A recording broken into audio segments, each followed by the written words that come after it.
तिल स्नाई तिलोद्वर्ती तिल होमी तिलोदकी तिल दाता च भोक्ता च षट तिला पापनाशिनी। अर्थात तिल से स्नान करना, तिल का उपटन लगाना, तिल का हवन करना, तिल डाला हुआ जल पीना, तिल दान करना, तिल का भोजन में उपयोग करना, इस प्रकार 6 कार्यों में तिल का उपयोग करने से इसे षट तिला एकादशी माना जाता है, जो पाप हारिणी है। Shri Krishna everyone, welcome back to my channel consciously. Bhavishyottara Purana में भगवान श्री कृष्ण युधिष्ठिर महाराज के संवाद में षट तिला एकादशी का महात्म्य का वर्णन है। युधिष्ठिर महाराज ने पूछा, हे जगन्नाथ, हे श्री कृष्ण, हे आदिदेव, हे जगतपति, माघ मास के कृष्ण पक्ष में कौन सी एकादशी आती है? उसे किस प्रकार करना चाहिए? उसका फल क्या होता है? हे महाप्रज्ञ, कृपया इस विषय में आप कुछ कहिए। भगवान श्री कृष्ण ने कहा, हे नृपश्रेष्ठ, माघ मास के कृष्ण पक्ष की एकादशी षट तिला नाम से विख्यात है। सब पापों को हरण करने वाली एकादशी की कथा मुनि श्रेष्ठ पुलस्त ने दालभ्य को कही थी। वही कथा तुम भी सुनो। दालभ्य ने पूछा, हे मुनिवर्य, मृत्युलोक में रहने वाला हर एक जीव पाप कर्म में रत है। उन्हें नरक यातना से बचाने के लिए कौन सा उपाय है? कृपया वह आप कथन करें। पुलस्त्य कहने लगे, हे महाभाग, आपने अच्छी बात पूछी है तो सुनो। माघ मास में मनुष्य को स्नान करके इंद्रियों को संयम में रखकर काम, क्रोध, अहंकार, लोभ और निंदा का त्याग करना चाहिए। देवादिदेव भगवान का स्मरण करते हुए पानी से पैरों को धोकर भूमि पर गिरा हुआ गाय का गोबर इकट्ठा करके उसमें तिल और कपास मिलाकर 108 पिंड बनाने चाहिए। माघ मास में आर्द्रा मूल नक्षत्र आते ही कृष्ण पक्ष की एकादशी का व्रत धारण करें। स्नान से पवित्र शुद्ध भाव से श्री विष्णु की पूजा करें।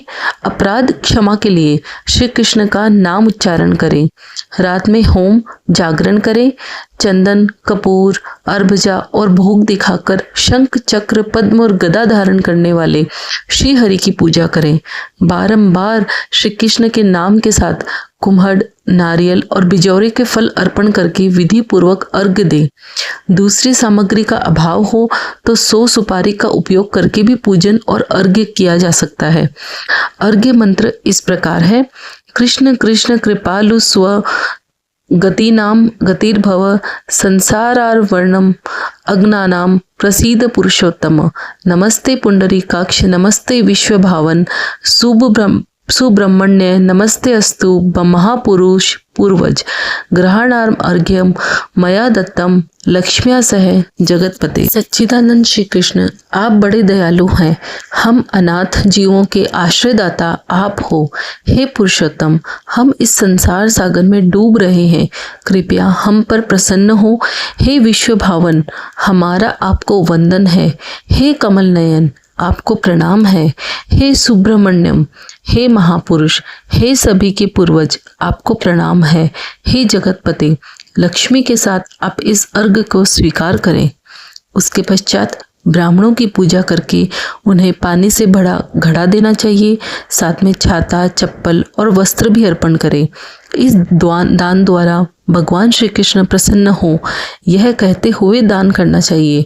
अपनी परिस्थिति अनुसार श्रेष्ठ ब्राह्मण को काली गाय दान में देनी चाहिए। हे द्विज श्रेष्ठ, विद्वान पुरुष ने तिल से भरा हुआ पात्र दान करना चाहिए। तिल के दान से व्यक्ति हजारों वर्ष स्वर्ग में वास करता है। एक बार षट तिला एकादशी की महिमा सुनने देवर्षि नारद भगवान श्री कृष्ण के पास आए। भगवान श्री कृष्ण ने कहा, एक ब्राह्मण स्त्री थी। ब्रह्मचर्य का पालन करते हुए वह भगवान की आराधना करती थी। अनेक प्रकार की तपस्याओं के कारण वह बहुत दुर्बल हो गई थी। उसने बहुत दान दिए, परंतु उसने ब्राह्मण और देवताओं को अन्न दान नहीं किया था। अनेक प्रकार के व्रत और तपस्या करने से वह शुद्ध हो गई थी, परंतु भूखे लोगों को कभी अन्नदान नहीं किया। हे ब्राह्मण, उसकी परीक्षा लेने में ब्राह्मण के रूप में उस साध्वी के घर जाकर भिक्षा मांगी। तब उस ब्राह्मणी ने पूछा, हे ब्राह्मण, सत्य कहें कि आप कहाँ से आए हैं? मैंने सुनकर अनजान बनते हुए उसे उत्तर नहीं दिया। उसने क्रोध में भिक्षा पात्र में मिट्टी डाली। उसके बाद में अपने धाम लौट आया। अपनी तपस्या के प्रभाव से ब्राह्मणी मेरे धाम वापस आई। उसे संपत्तिहीन, सुवर्णहीन, धान्यहीन सिर्फ एक सुंदर महल मिला। उस महल में कुछ न पाकर वह अस्वस्थ और क्रोधित होकर मेरे पास आई, पूछने लगी, हे जनार्दन, सब व्रत और तपस्या करके मैंने श्री विष्णु की आराधना की, परंतु मुझे धन धान्य क्यों प्राप्त नहीं हुआ? मैंने कहा, हे साध्वी, तुम भौतिक विश्व से यहाँ आई हो, अब तुम अपने घर लौट जाओ। तुम्हें देखने देवताओं की पत्नियां आएगी।